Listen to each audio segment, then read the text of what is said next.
Welcome, everyone. So I want to talk to you about OTel, all the things, OpenTelemetry, or short OTel, and kind of like bridging the gap between, Kong Gateway. We heard in the previous presentation was already, some Kafka and GenAI-enabled apps and stuff, and what it is we can do in order to get insights into what is happening behind the scenes, and how can we do that fully using OpenTelemetry. So my name is Harry Kimpel. As you can tell from my accent, I'm not American, I'm German. This is also the place where I live in a small village in the most southern part of Germany, in the Bavaria. I have been in the software industry basically all my professional career, which is coming up on almost 30 years now. And I'm with New Relic since 2017. New Relic is an observability company to help you analyze what is happening, kind of like observing your applications and infrastructure. And as you can imagine, if I'm not in front of a computer, I like all things outdoors, hiking, biking. This is also our skiing area right here, so where I enjoy going with my family.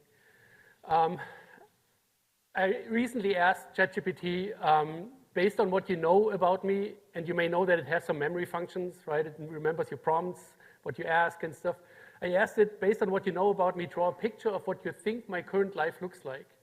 And the response I got is this. Here's an illustration capturing your developer's life, inspired by the Bavarian Alps and stuff. And the picture I got back was this, and I thought this was amazing, right? You can even tell from the mountains in the window, right, that it looks basically similar to what I've seen in my actual landscape. It drew some monitors, and my little daughter, she's 12, she asked me then, how does ChatGPT know that you have so many monitors at home? And I'm like, I don't know, maybe it's like thinking developers have many monitors. But what I also found interesting that it even drew some observability dashboards on the monitors, which is, I think it's just amazing. Anyways, let's get into the topic. Who has heard about OpenTelemetry here before? Okay, basically, maybe 2/3 of it. Who is using OpenTelemetry in production? Okay. Good. So I have a little bit of an introduction. You talk about, some of the things that we typically see when, monitor applications. And first of all, we talk a little bit about, telemetry. So telemetry that we capture from the applications, from the services, from the infrastructure that we're monitoring. And this is typically traces, metrics, and logs. Traces, I'll get into it in more detail in a second. Metrics are kind of like, if you have running your applications and your servers and your infrastructure, you get like metrics about, what was the average CPU in the last minute or in the last hour, what is the average storage left on our devices, in the last hour and stuff like that. So it's kind of like pre-aggregated data already. And then finally also logs. This is the information that you get from, some of the services that you use where they expose some logs, or if you use implement your own applications and your developers provided some log information, then this is also what you get. But you have to, if you're running your own applications, you have to be proactively sending some logs into, your storage. So in order to get visibility. In my opinion, the most important telemetry or signal is the traces information. And I'll get into this, why I think that is the case. So in general, what is distributed tracing? Imagine you have like an environment like this where you have a couple different services running. You have service A talking to service B, service C, and they all interact with different protocols, HTTP or gRPC. You ideally can then get information about how long did it take to execute, the task in service A, in service B, in service C, and so on. And then this entire thing is then considered a trace. So from a terminology perspective, this is a trace, the entire thing end to end, and then you have different spans, so a section of a trace. So then how does it actually work behind the scenes? So in general, what happens is that, OpenTelemetry and also we at the Relic, we have our own agents for many years. So what typically happens is that in these requests from service A to service B, in this case an HTTP request, it will automatically inject some header information. So this W3C Trace Context, service A will add that to the header, and service B will then look for that header, and if it identifies and finds one, it will continue that trace. If it doesn't find one, it just start a new trace from there. And then the same for the B to C communication. But how is tracing, for example, different? We heard it at the previous talk as well, when we take into account Kafka, right? Like an event-based system, and this is true for Kafka, but also for many other event-based systems. So typically you have then, a service A, publishing a message into Kafka, and then service B consuming messages from Kafka. So, and then, what happens in that time window where, between the publishing and the consuming of the message? So basically this exact same concept applies typically.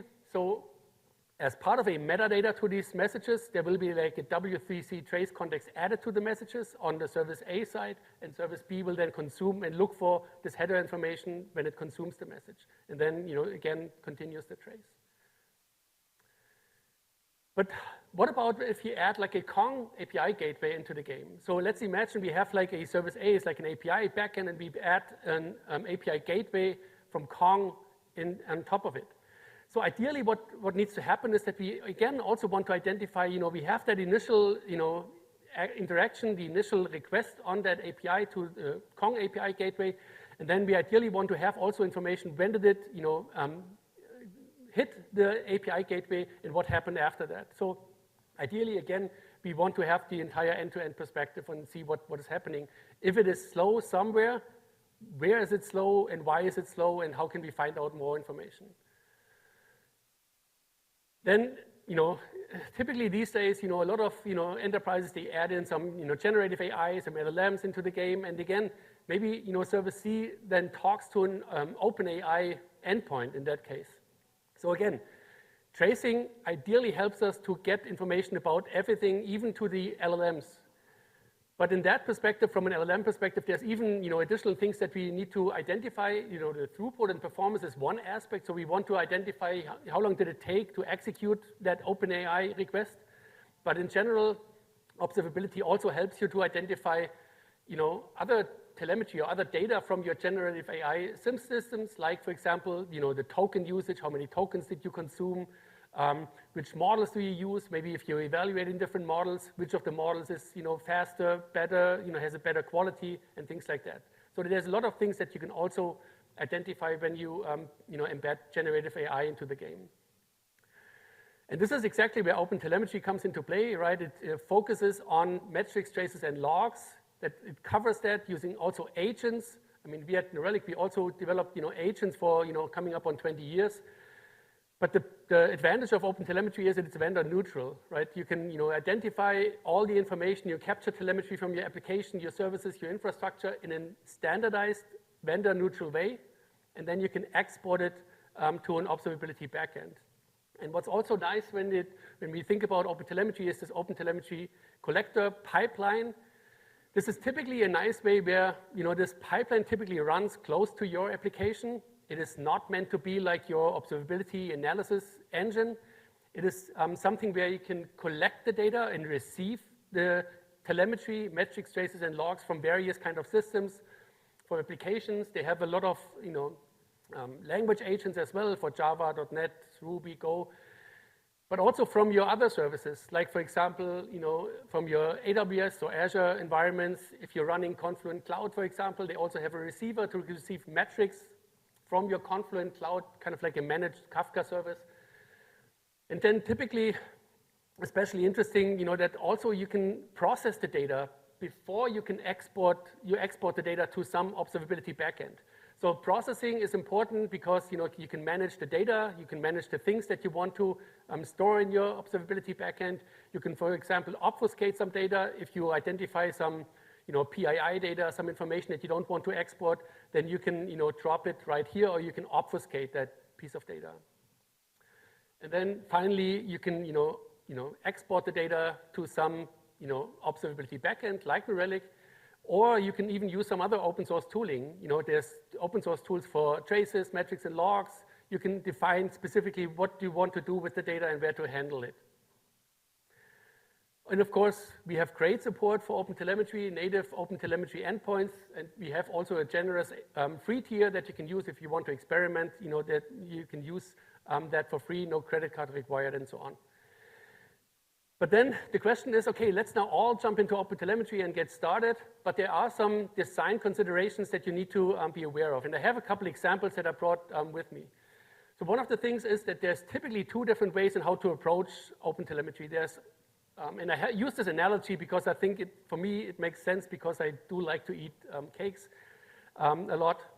There's typically an auto instrumentation or zero code instrumentation that you can use. This is basically just attaching an agent to your application and then getting insights from what is happening behind the scenes. Or there's also on the opposite side a manual instrumentation. There's pros and cons for each of these concepts. On the manual instrumentation side, you have more control over what happens. You can even create some custom metrics, traces, and logs. But you have to embed some packages, some dependencies into your application. So it is a little bit more effort, but it also allows you to be way more custom in the telemetry. Auto instrumentation, you have to live with what comes with the auto instrumentation aspect. And then typically, I also encourage people to look into the docs. This is just a screenshot I took a couple of days back, where they show you what is the level of support, the maturity of these agents. And so if you use Java, for example, which I brought an example in a second, this was stable, and stable in the terms of OpenTelemetry means that you can use it in production. But for other languages, like maybe Rust, it's in beta stage. So maybe you can experiment and evaluate, but not really run it in production. And then also for the different packages that you use, again, this is an example for Java. There are similar versions for .NET and Ruby and Python and so on. But basically, I also encourage you to look into the packages that you're using and the versions of the packages. Because if your package is supported already, they have built-in OpenTelemetry support by default. So one example is, the example that I also use is the Apache Kafka packages that you typically use in a Java application, and this already has support. And what does it mean? I can show in a second. So basically, distributed tracing with Kafka, what does it mean? Again, showing you just a quick example of how does it look like with auto instrumentation and with manual instrumentation. How to get started is really simple. It's a couple minutes to get started.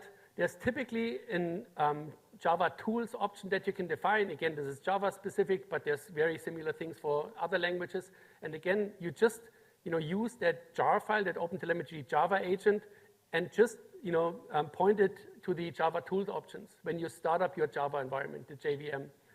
And then typically two more things are important. One is the OpenTelemetry, the exporter, the endpoint where you want to send the data to. And in this case, I'll just point it to our OpenTelemetry endpoint. OTLP stands for OpenTelemetry Line Protocol. And then also, since this is an open API endpoint, we also need to provide an API key for that, which in our case is the New Relic license key. So really simple to get started. And then you get information that could look like this. I mean, this is using the New Relic user interface, but again, everything that I'm sharing is 100% applicable to any other observability vendor. But this is typically how we show this data. So you typically get a map like this, where you see the producer and the consumer as a single trace, right? And of course, there's Kafka in between, and the producer produced some messages, and the consumer consumed it. But it is kind of like we see it as a single trace in our opinion. So again, I can see the total execution time and so on, so quite nice information. If I then look into a single trace, and this is also important, and some advantage when you're using traces compared to metrics, you can look at a single execution of one instance of a trace. And then you get information like this, where was the time spent? Imagine that architecture diagram that I showed earlier with service A, B, and C. You can see exactly where it was slow and why, right? What's also important specifically for Kafka is, kind of like you see this white space in between. This is typically something that you want to monitor specifically when using Kafka, because that basically shows the consumer lag. So basically the time between the producer produced a message and the consumer consumed the messages from Kafka. But there's a lot of visibility into that. It's probably hard for you to see, especially in the back, but there's one span in here where it says uninstrumented time, right? This is kind of like a period, or a span in my application where it executes a long request, but I have no visibility into what is happening. And this already shows kind of like the the disadvantage of using automated instrumentation because it ends at some point, right? It doesn't give me visibility into what is happening in my own code. And this is exactly where manual instrumentation comes into play. Again, you get like a nice overview like this, where you have, like this is a different trace. But the point is where we previously have seen the uninstrumented time, now we can see some more information, and I added in some custom spans in here in my own code, where I can then get visibility into in which of these methods was it slow and why was it slow, and then I can dive deeper into more information. So also when we embed like Kong into the game, you imagine that picture where you have maybe a Kong API gateway that is sitting before our API endpoint.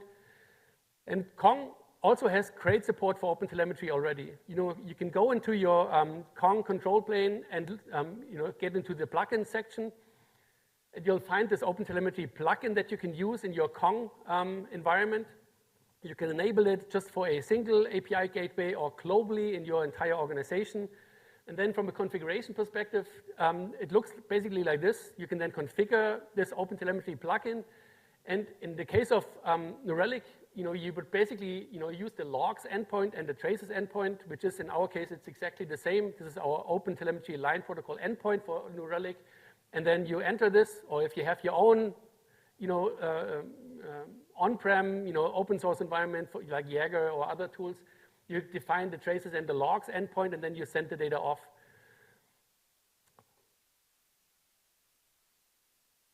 And that's basically it. And then, once you get that, you can then also, if you're looking at a single trace, then you can then also identify, what is happening. I hit the Kong gateway, and then what is happening, and I see the entire trace, fluently without me adding anything on top of that, because the Kong API gateway and the plugin actually initiated that trace for me already. And interesting here on this section is, if you want to then find out what is happening really behind the scenes, you can get even further information about what is happening, the router, the DNS, some Kong balancer interaction and stuff like that. So really deep visibility into what is happening behind the scenes. And then, if you have visibility, you can then, know what's going on. Yes? Can we?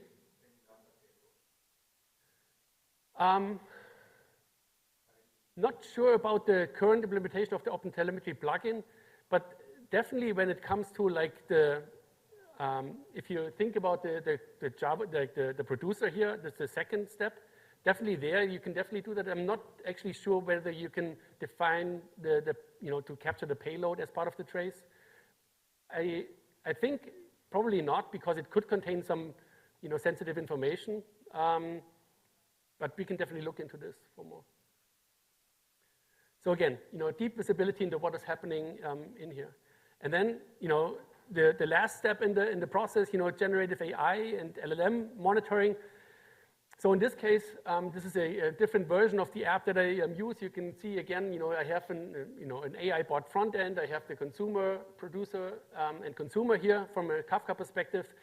From this case, this application just sends in some requests to AWS Bedrock in this environment.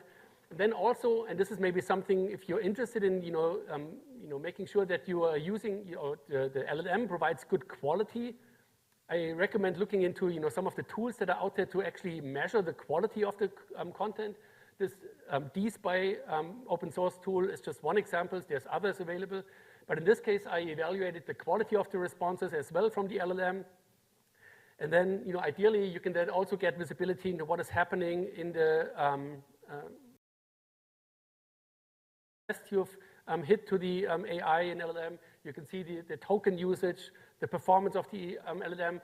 You can even, measure if you're experimenting with different models. You can have some AI model, inventory where you can, see which of the models gives you the best performance, the best quality, the best, cost ratio, and so on and so forth.